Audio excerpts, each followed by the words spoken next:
from field and they have to change midway, so we'll just get started right away. And you know what? I'm going to leave these kind of on the table in a couple of different locations for people to take. Then I need one from this way.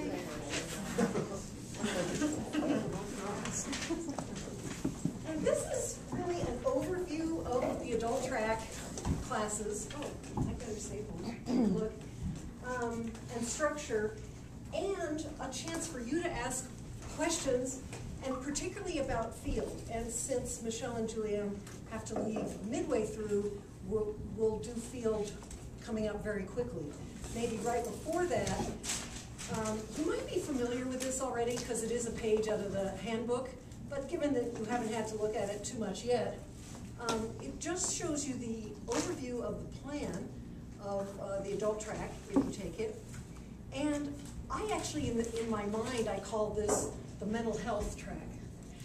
Because, well, I mean, adult track, adults are in families too, so why aren't we all down in the room for families? It's just a somewhat artificial breakup, but many of the courses in this track are what you would consider kind of traditional mental health and treatment modalities classes, everything except family.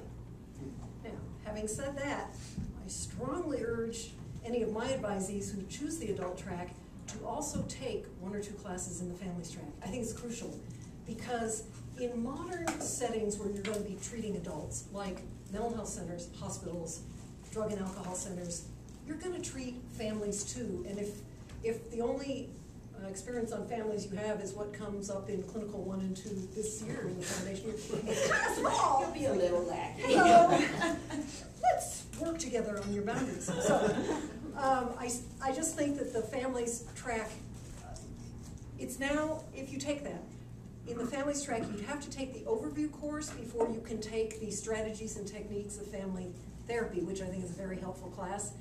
So it's almost like you kind of have to take 2 electives to get that wonderful strategies and techniques class. But given that all tracks have 3 open electives, that's very possible. And we do that so that people can cross tracks. So that if this is your specialty, you can then choose 3 other classes from other places. So every track has an overview. You've probably just read 2 chapters about middle and late adulthood in the Lesser and Pope book. So the overview class adds to that information by pulling in some original scholars who have done nothing but study adulthood, and goes into that a lot more. 2 required skills classes that everyone takes: assessment of mental health and drug use in adults, and social work with groups. So I always say, well, why groups? Why don't we have to take, existential or cognitive or something? It's almost like because of the modern context of how therapy is delivered, group work is incredibly important. Kaiser does almost everything in groups now. It's kind of a financial decision, but also there's a real valid reason to do work in groups. It's very helpful. It has a lot of group factors that help people get better. So those are the 2 skills classes. You then choose one or the other of the 2 policy classes, depending on whether you see yourself more as going into sort of a traditional mental health and or drug dependency. And in every mental health center, you see people with drug issues, and in every drug dependency center, you see people with severe mental health issues too. Or if you plan to really go on in gerontology, you would choose the 2nd policy course probably on health and aging. Then you see a list of track electives. These are just, out of all the electives the school offers, these are the ones that the track feels are the most pertinent for this track. You can choose 1 or more, but at least 1 from that list. And they give you just different choices in where you think you'll be specializing. If you choose a field placement next year that is very specifically one or the other of these, like drug dependence or social work with chronic terminally ill, I would take an elective on that, as soon in the year as you can find them. Then there's the 3 open electives, and then everyone takes research. So all of this adds up to part of your 45 hours for next year. Of course, that 45 hours also includes field. Since you're here, what kind of place placements do people, what are some of the typical placements that people in the adult track get? And then questions that all of you have. Okay. I'm Michelle, first of all, and this is Juliana. We are the other two field coordinators besides Kate, you all know. The other, it really runs the gamut. I would say gerontology, health, care being hospitals, assisted living facilities, outpatient treatment facilities, mental health, inpatient, outpatient, hospice. The catch is that those places don't have to be the adult track. You could also go into a hospice setting, for example, and be in the families track, okay? What we want you to do is pick your track first. That's why we're having all of these before field fair, because the agency work that you do in your internship has to support your track, not the other way around, okay? And you'll get a lot more information about field fair and how to do the selection process and all of that. But first decide what it is that you want to specialize in and what you want to study. Any place really where the adults are your main clients, not the children, not the family, you would be in the adult track. It's probably the easiest one to define. The other three, high-risk youth and child welfare and families, all kind of are smushed together in some agency. It's very hard. And again, it's like the artificial designation that Marion said before. When we ask agencies, check the box, which tracks you could, meet the requirements for, that doesn't necessarily mean they even know what those tracks mean to us. So if there is a question about a particular agency, or if you have an agency in mind, and they didn't check that box, you can always check with one of us, and we'll go over that. You'll have support like you did in the first year. You don't have to meet with one of us, but we'll be available if you do need to. Is everybody familiar with the structure for second year for field? Wednesday, Thursday, Friday is primarily the days for field. 5 credit hours per quarter, so a total of your 15 of your total 45 are field instead of 12 like they are this year. Okay. There are a few, primarily hospitals, that are 24-hour-a-week placements. So if you decide you're going to go to one of those, it's a pre-approved arrangement between the school and the agency, and those are places that have really extensive training programs. So for example, if you go to a hospital and every Friday they have training for the nursing and psych and social work and all the interns, that basically takes the place of a class. And so that's why you get 24 hours and 6 credits per quarter, but it has to be pre-approved. So keep that in mind as you're thinking about where you might want to go. That means you can take one less class, or you can just fill it in with an extra elective. Tuition is the same, as you know, from 12 credits to 18. So, questions about agencies or? Sorry, how many hours per week is that normally then in second year for field placement? 20 hours a week normally, can be 24 if it's pre-approved. Is there any specific language or something we need to communicate to an agency when approaching them in terms of fulfilling the track requirements? We are going to have a whole bunch of information that gets out to you guys before Field Fair. Field Fair is March 30th. We are right now doing the piece behind the scenes that we have to do to get ready for you guys to interview, which means we are confirming with all of the agencies that are currently approved agencies in the database. We are asking them, can you still take interns? Are the supervision pieces still intact? How many students do you want? How many first year? How many second year? Are these the right tracks? All that stuff.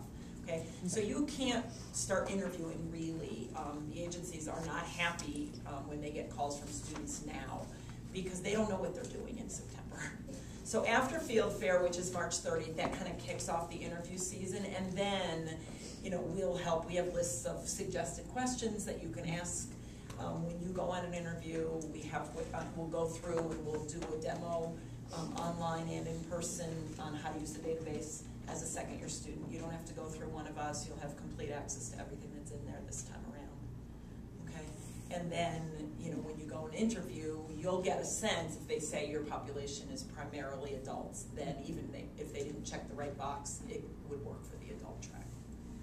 I've actually seen in some different agencies, they have interview application forms for interns online. Mm-hmm. Some do. Is that something that we will be addressing with respect to specific agencies?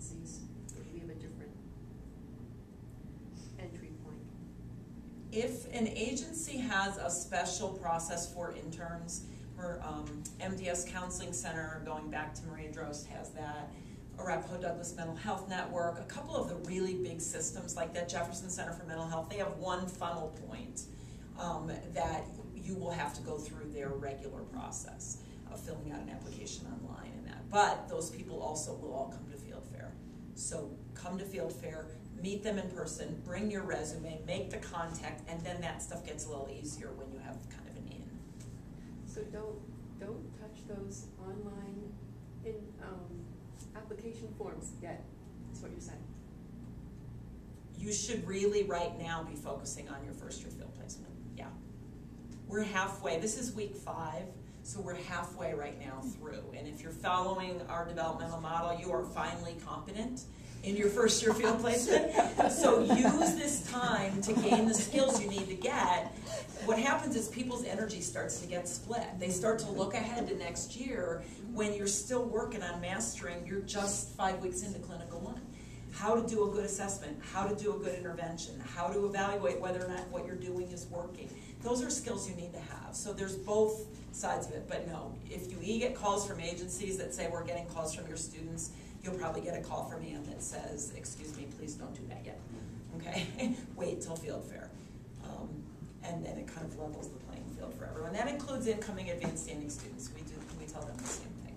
So for the hospital ones, you had mentioned, so you can do that for 24 hours a week, and then you have to take another class. You take one less class. Take one less class, and then Here. who do you get approval from? How does that work? In the field manual, you all have your blue field Okay, manuals from yeah. orientation. There's a list of pre-approved agencies for 24-hour-a-week internships. Okay. So look in there and you'll see the VA, Children's, Maria and Drost. There's a set list of them. Okay. And we can always add one to there and we can always take them off if the requirements change. But they've gone through a process with us to say they have that extra training that makes up for the class. Okay. Okay. During the field fair, will there be agencies from Colorado Springs there? The field fair is not a great place to go if you live in the Springs. Yeah. So I'm commuting and I don't want to make an extra trip up here. Yeah, There's no. not gonna We be will tell you that ahead of time. Same thing goes with Fort Collins. The problem is that every year, there was a time when we had 30 to 40 students a year in the Springs. And then, I think at some points, Ben even had a separate field fair down there, okay? But we, this year, I think, have maybe 8 students in the Springs. And that's a combination of first year and second year. And it's across all the tracks, across all the certificates. So if you're adult track and trauma certificate and you go to X hospital, we may not have someone that meets those same criteria for 3 more years. So that person's not going to spend an hour and a half driving up, 3 hours at field fair, and an hour and a half driving home on the off chance they might see you. And the flip side is there's no competition. So you get a list from the database of what's available and call them. You don't need to go to field fair. So it's kind of both. I wouldn't do it unless you're thinking about living up here next year. No. And somebody else had a question over there. No? Should your resume, this might be a really ridiculous question, but I did a lot of stuff just totally outside of this area, this field. Should your resume be more focused on social work, or should it be, am I making any sense? For example, I used to work as a freelance writer in food and travel, right? Should I even include that stuff on there? Are they gonna think they're gonna I think would that? say yes, because that tells me that you write Okay. well, that you're a mature student who is not, Okay. you know, kind of coming at the work world new, which is a different fit for a slot. Okay. And sometimes they want to balance out their team by having a mix of people. What I would do though is highlight that you're in school and highlight your current internship. Okay. And really think through, this is where your IFEPs can be handy. If they're done well, you can have all those activities that you've been doing, put that language into your resume. So it shows what you've done this year.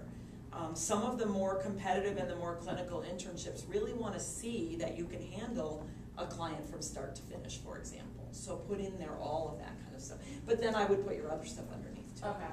Yeah. Just don't do 4 and 5 and 6 page resumes. These are not CVs. They don't care every training you ever went to. I mean, short and sweet, and they'll look at it about 5 minutes and decide if they want to interview you. Seriously, that's how.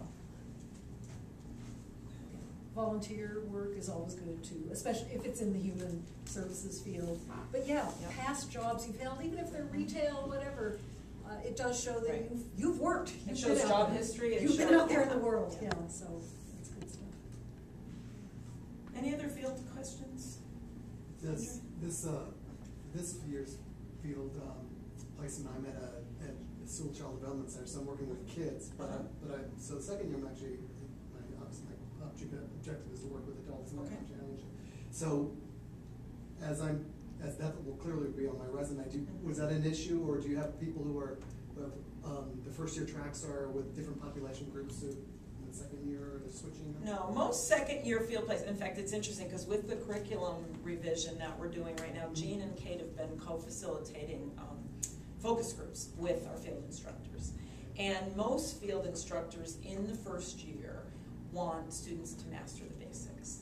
So that if you are able at the end of the first year, if you've had an individual client, if you've done some macro projects, if you've really delved into and mastered the code of ethics, using your professional self, using supervision, all those competencies that are on your field eval, you should be fine to apply for any internship in any of the tracks. You may want to write your resume in such a way that also talks about the fact that you had to work with the parents of those children. Right, exactly. You know, that kind of thing, so they don't think you only focused on 2-year-olds or whatever. But yeah, the first year is much more about generalist skills than specific professions. Anyone else? Okay, off we go to family strength. Want to join us? We'll see you there. I'm glad you went over all the credit stuff, because I've had students who worked at the placements that they were there 3 days a week, 8 hours a day, whereas other people are, you know, you might be for 20 hours, you might be there 2 days a week at 8 hours and another day at 4 hours. But it depends on if the agency has evening hours or not, because if it does have evening hours, there's probably a lot of flexibility for you as to, you know, you've got to attend things like case staffings and supervision, things like that, which are normally going to happen in the 8 to 5 time. But there may be some evening groups or therapy slots or something, so you're not obligated to work evenings, but if you can and want to, it might be a good opportunity. It's since a lot of people will be coming in. Yeah. I have a question about like what quarter these courses are offered and so forth. Yeah. Like for instance, for next fall, like do they like if we're all interested in the adulthood, I take it for instance 43, 45 is definitely offered in the fall. Yes, definitely in fall and only in the fall. Okay. So, and then what about like the skills courses? Are they then offered winter and spring, or can we also take like one overview course and at least one skill course at the same time? You're asking the perfect question, and wouldn't it be good if I'd actually brought next fall's tentative schedule? But I have some of it in my head. Okay. The policy courses have traditionally always been offered in the fall. Okay. So there's 2 right there. I know that assessment of mental health is offered fall, winter, and spring, and I don't know about group, and I should have asked Julianne because she has taught it. I think it's offered in fall, winter, and spring. Even though the adult track is not the largest track, a lot of people from other tracks take those courses, the assessment of mental health, because that's asked on the Colorado licensing test. So even if you're in the family track, if you want to become an LCSW, you almost have to have this material, either self-taught or take the course. The electives, it's very kind of hit or miss, and it just moves around. Each year, different things will be offered at different times. For instance, existential is being offered this quarter because I see Professor Krill meeting with his class. I'm sorry, which ones? Existential social work. Okay. It's right in the middle of the electives. I think cognitive is offered nearly every quarter because cognitive approaches is also a track elective for child welfare and high-risk youth. So you've got all those folks picking it as an elective. Psychotherapeutic interventions with adults has this year just been offered in winter and spring. That's probably similar to next year. And then I have to admit, I get fuzzy and I'm not completely sure about the others. Probably the ones I haven't mentioned aren't offered quite as much in the fall, because they know that you're taking your overview and your first policy class. So for some students, they would take then 3, and probably a skills class. Some people are going to take 3 classes plus field in the fall, others might take 4, but you've already experienced that because last quarter you had 4 classes. You know, let's see, with So it's, spring and winter, do you take 3 classes for each, yeah. for each quarter? Mhm. Okay. Winter and spring, you're taking 3. Okay. The 2 research classes are fit in winter and spring, so kind of reserve 2 slots for them as you're placing your electives and skills course. So like you take one, they're consecutive, you take one in the winter, Yeah. one in the spring. And they are kind of like clinical 1 and 2 this year. You stay with the same professor, and the 2, they overlap with each other. The research classes are about doing a program evaluation at the agency where you're at, to the limits that that agency allows it. I say that because some places with the new HIPAA regulations, you can't actually use client records or this or that, and it gets very complex. So what happens if you end up in that agency? Sometimes they will let you use archived data. Let's say they have an old data set from pre-HIPAA eras, and they have permission from the clients from back then in the 80s that my anonymous information may be used for research purposes. If that's true, you could use an already collected data set that the agency collected, just that you couldn't collect the data. Okay. If it's completely impossible to do any, because they're scared of the word research because something bad has happened to them in the past, then you talk to your field liaison and we find you another research project. What has happened is sometimes students will go work on a dual project with a friend of theirs who's at an agency that is happy. It's like, research, yes. Or sometimes people have done projects around here. Some of them have involved, say, an analysis of the field database. We have a few databases going on here too. So we always get you a project, so don't be nervous about that. But just some agencies, very open to research and so grateful. It's like, we wish we had the money for a program evaluator, and they almost load you up with too much, and you have to say, it's only a pilot. I'm a student, it's just a pilot. And other agencies have kind of legal issues going on.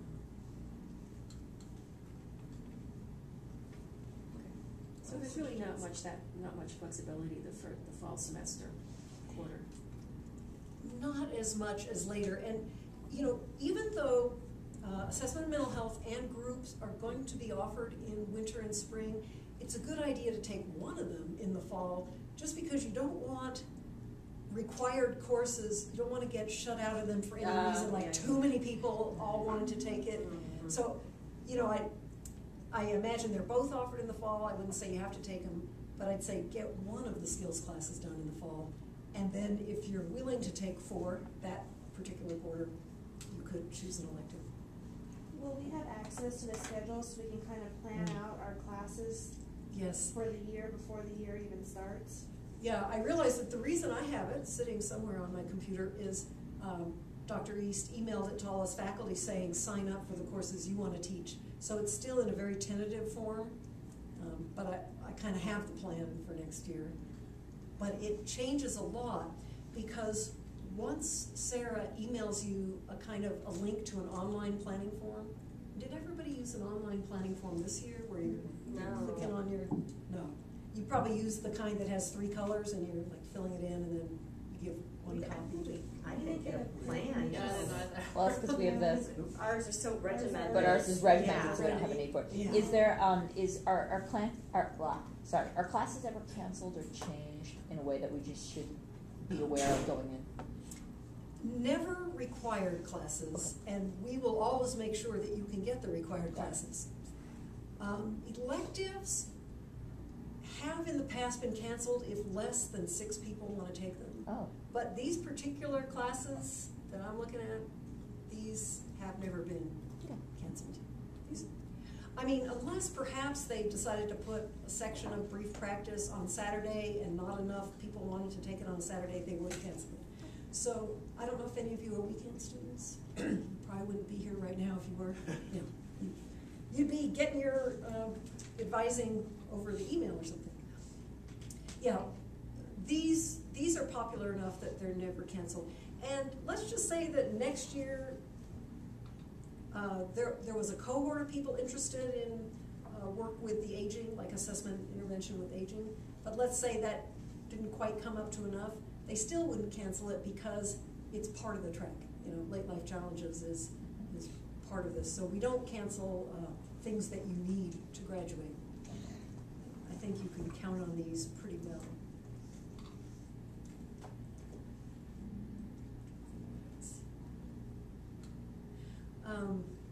Sometimes people get a head start by seeing what's offered in the summer.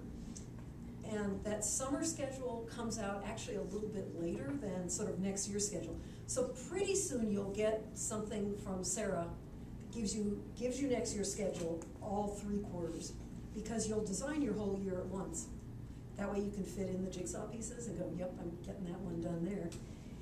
And based on how many people sign up for the classes in that online schedule is how Sarah actually schedules them. So let's say that she has one 4330 and one 4775, those 2 skill classes. She's put one in the fall. If 50 people sign up for it, she's going to open up a second section and Jean will find someone to teach it. So you're filling out the online schedule when it comes to you is absolutely crucial in the registrar knowing how many sections to open up in which quarter. And then if she, say, had 2 sections of it in winter and only 25 people wanted it, then you move that one to fall. So it's a bit fluid until everybody has finished their online scheduling. But it shouldn't change too much, because what they try to do is not take anything away that someone wants, but add extra sections where the demand is high. And they didn't realize, oh, everybody's going to want it then. And I don't know exactly when that's coming out, but pretty soon. Now, the 16th of this month is when you register for spring, but as you know, in the first year, things are pretty set. You already know what you'll be taking this spring, unless anybody adds an elective, if someone has the time. But the registration for next fall will happen probably in the spring quarter, but I think you'll begin getting the outline of courses sooner, so that you have a long time to look at it, decide what am I taking. So what is the usual lineup then for fall quarter? Like the overview, 1 or 2 skills class, a policy class, and then an elective? Is that how that people normally? That would be a lot to take. But no, but isn't it 17 credits you have to take next for fall? Let's see. So we've got here. That includes internship. Oh, that does. Yeah, that includes internship. And internship being 5, you're really taking 12. Oh, okay, good. So just 4 classes. Okay. Yeah. Oh, it's not 3.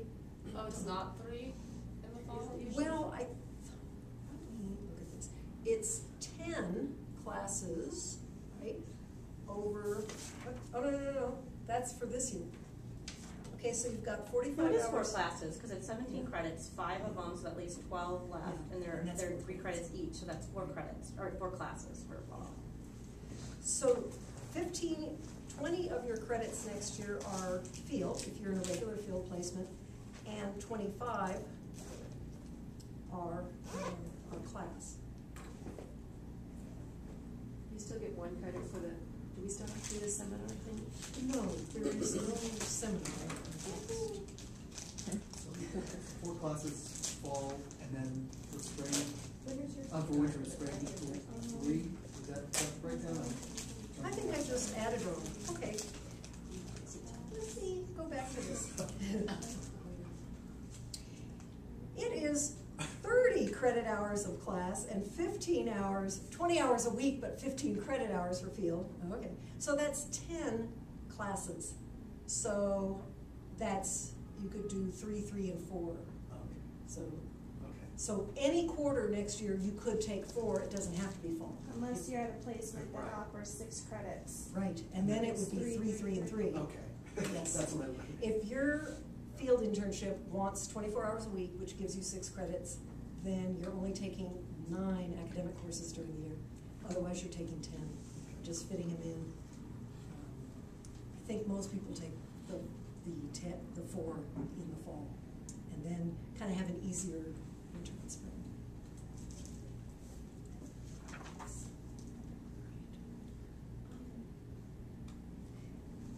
Anybody have a sense of what they hope to get in an internship next year? A plan that you'd like to share? Yeah, Sarah. I'm looking at community mental health centers or hospitals.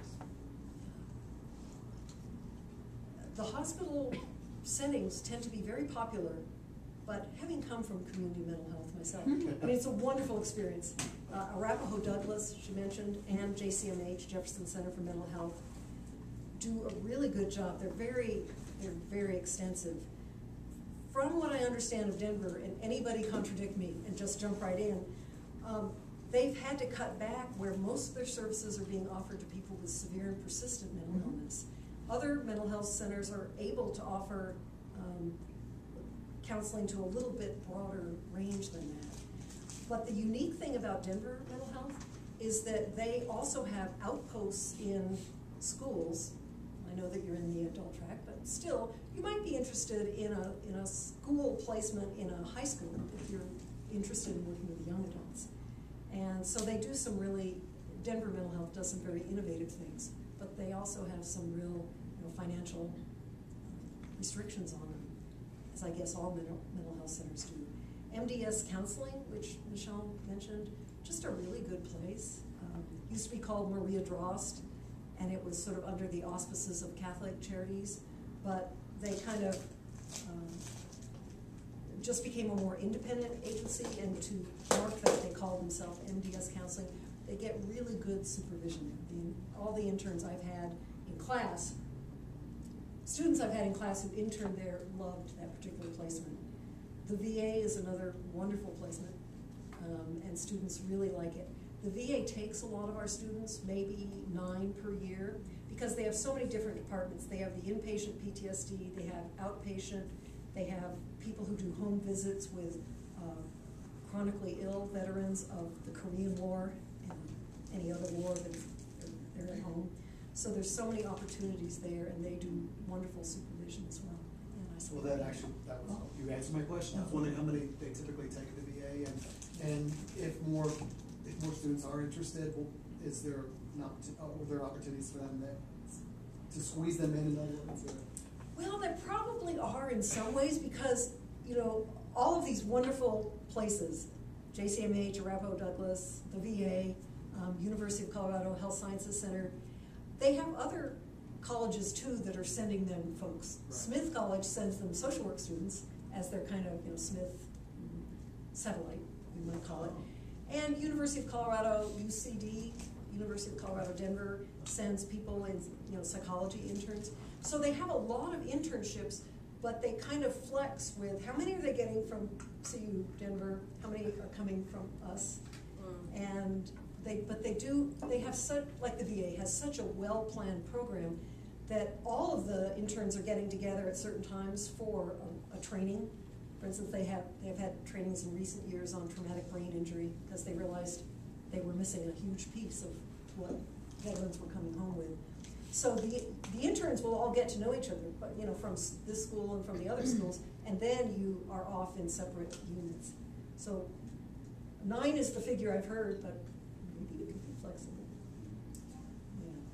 That's the area I want to go into. I want to work at the VA down in the Springs or work at the hospital right there on Fort Carson. Yeah. I had a student 2 years ago who was doing it. He was actually still active military full-time and getting his degree here and doing an internship. It was like, are there enough hours in the week for that? Yeah. So if anyone was willing to drive down to the Springs, there are a few more opportunities there. And if I have a couple classes that were accepted here from the University of Denver Graduate School. I'm sorry, University of Colorado Denver. So I don't need quite as many classes, but can I take some for, can I audit any? And I don't know whether you've already determined whether your classes waive you out of any requirements or they just take the place of electives. But just for anybody, if you have had a class that's so close to the material of any required class, really, like pull up the syllabus on the syllabus archive, look at the books and say, I've read that book, I wrote a paper on it. Yeah. You can always ask the Associate Dean for Academic Affairs, Jean East, to waive that for you because you've already had the equivalent. So that's one possibility. But if they're mainly other things you've gotten, you can either take a class for no credit or audit here. And I've never had anyone with no credit in my class, but I've had several auditors, and they're wonderful. Because if an auditor is coming to your class, they really want to be there. You know, because they don't have to be there, they don't need the credit. It's not appearing on your transcript anywhere. And how do you get into an audit?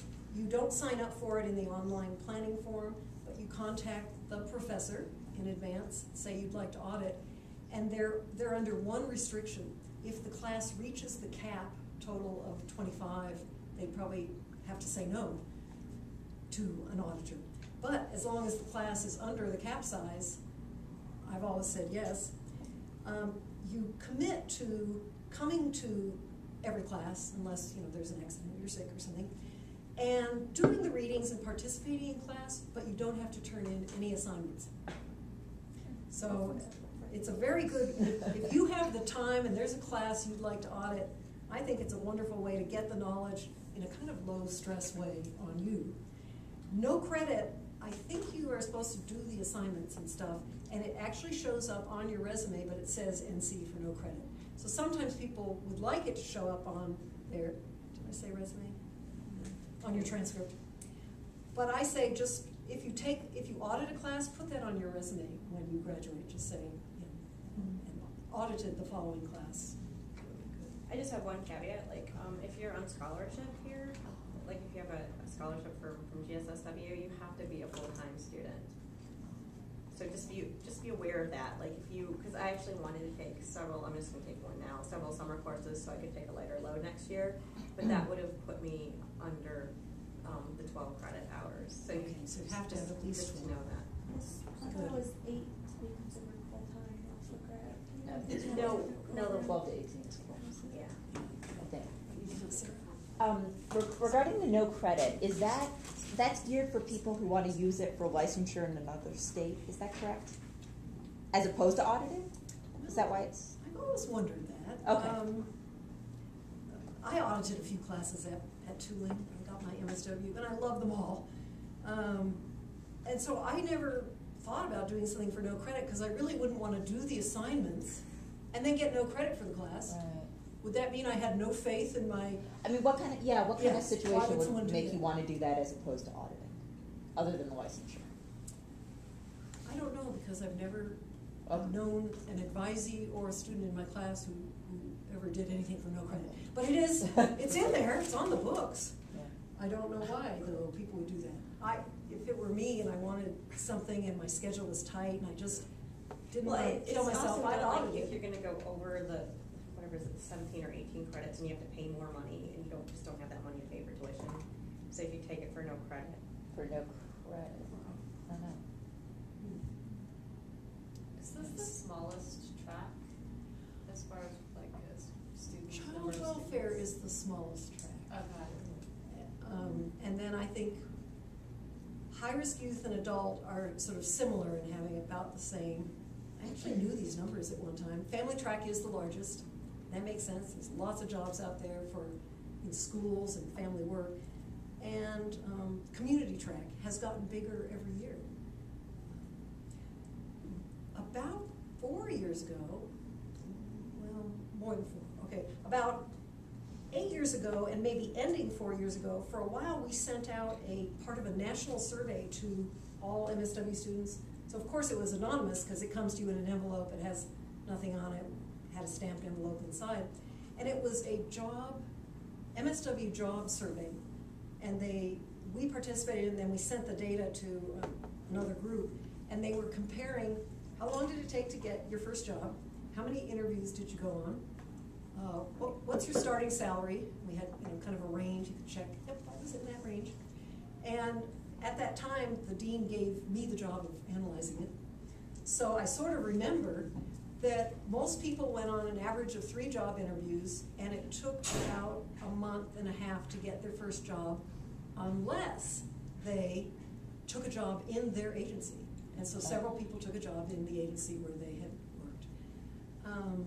Starting salary here in Denver, and so realize this is 4 years ago to 8 years ago, was around, like the median was around 32. I hope it's better than that. Median just meaning it's right in the center. Half of them are above that, half were below that. But why did I get here from community? A lot of more people in any track than thought they were going to got a job in child welfare. So many people who had actually taken the community track here took a job in a child welfare department because, as we all know, they have a lot of turnover, a lot of open jobs. So for some folks, it's an entry job that you do for a few years and then move on. But I think I was kind of surprised that folks in the community track were showing up so frequently as taking a child welfare job. But child welfare has a very extensive training system, and they will give you what you need. Though it's great to take the child welfare track if you know for sure this is what I want to do and I want to go on in this. If that's the case, people who take the child welfare track kind of hit the ground running. But if anyone else ends up there, they will train you to do the job so you won't be like floundering. What am I doing?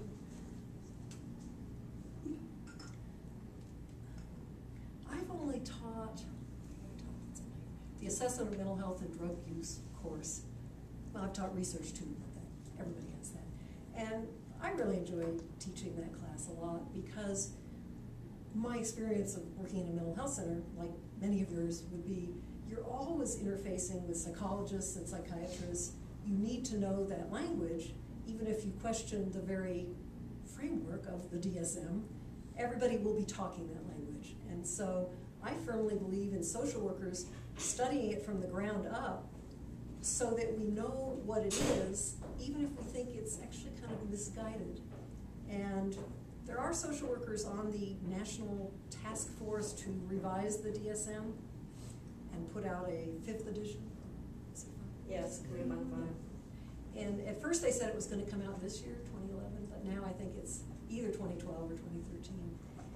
And I wish there were more social workers on the national task force because I think we do come at it in a much more person and environment type of a way rather than internal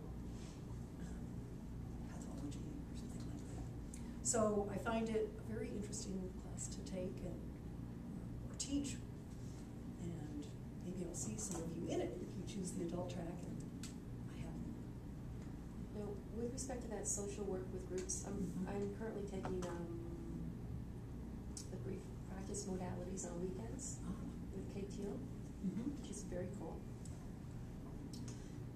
She's teaching some group work in there. What I'd like to know is what is this?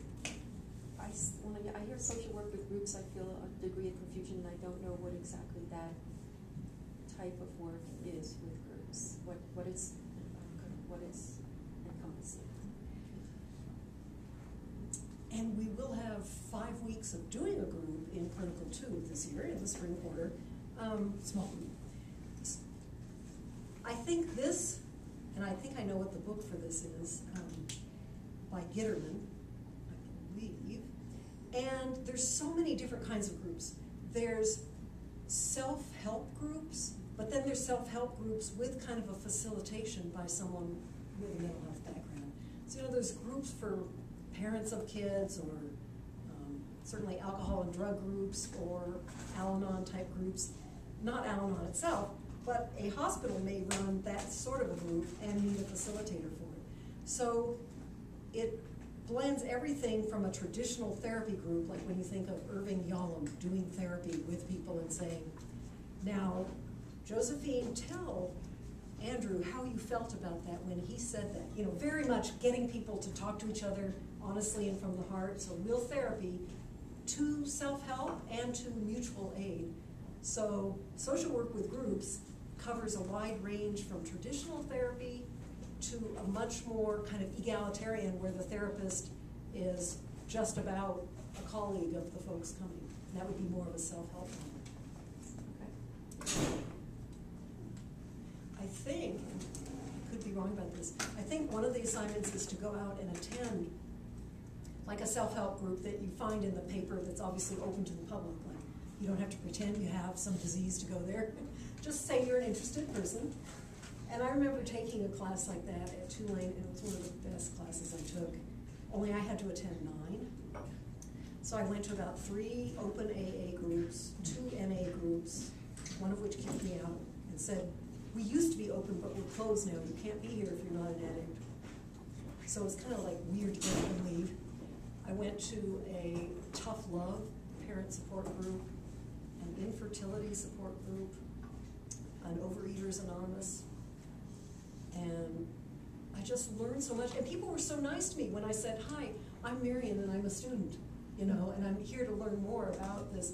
They were like so generous, and they weren't like worried that I was listening to their business. So anyway, I think that there's an assignment like that in that course, and it really helped me then be able to refer clients on, like, have you thought about ever attending, you know, OA? I'm like, no, I could never do that. You know, so it really, it made it easy to do referrals by having walked that walk myself, not really maybe needing it, but at least walking in the room and knowing what the structure is. Knowing that it wasn't a scary place to Yeah, sit. and that everybody doesn't just stare at you and say, now we demand you instantly open up and bare your soul. You know, I could really reassure them. Yeah. Is it okay to change the subject very slightly? Yes. In regards to the Colorado licensure, are there any courses you would recommend more highly? Well, it's a national licensure, so it's the Association of Social Work Boards, and if you go to their website, you can see what they cover. Okay. They probably even have a suggested reading list, or maybe you have to buy the $30 preparation booklet to get that reading list. I happen to have it, and I'd be happy to show it to anyone, and you can copy the reading list if you want. Okay. But you know, some of the books we're reading and referring to right now in Clinical 1 and 2 are right on that list. They want you to know cognitive, they want you to know psychodynamic, or sometimes called eco-psychology. They want you to know something about the dynamics of groups. They'll pose some ethical dilemmas for you and have you solve them.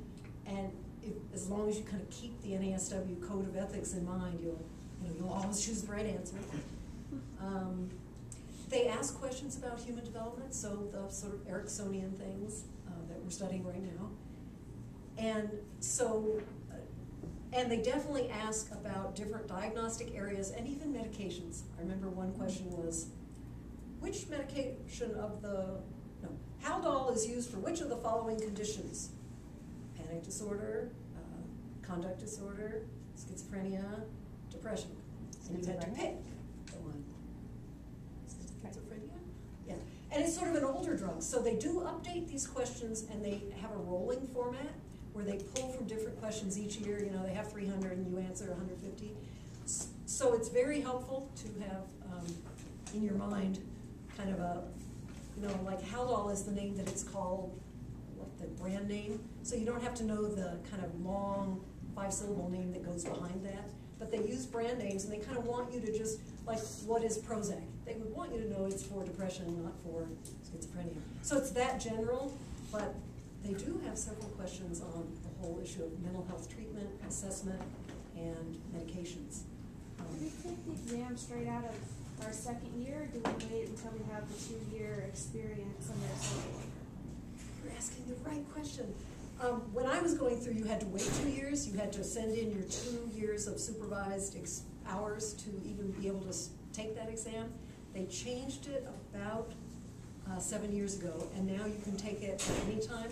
Most people take it right out of school because some of these theories and concepts are very fresh.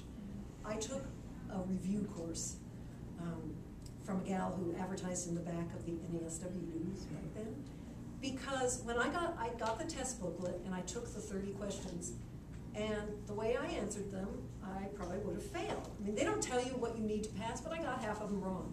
And I was like, I'm not wrong. No, I'm sure I answered that right. So I went to this review course and I took my sample test in, and we went over each and every one that I'd gotten wrong and why I got it wrong. Because on those 30 sample questions, they give you the answers in the back of the book. So take it and then see whether you're right. And, you know, I was my face was red. You know, I was like, I can't believe half of them. But I understood that I was reading too much into each question. I was making lots of assumptions, and they tell you, do not make any assumptions.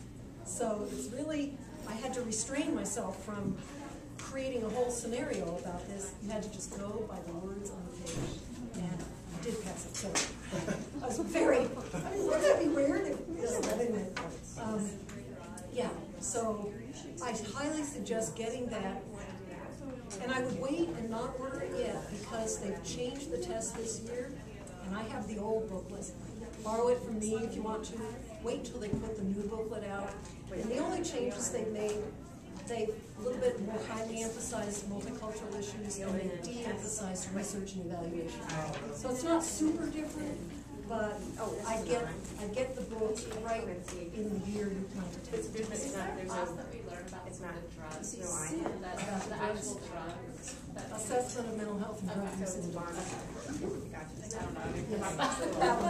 Yeah. That question would be a tricky And what's it one. at?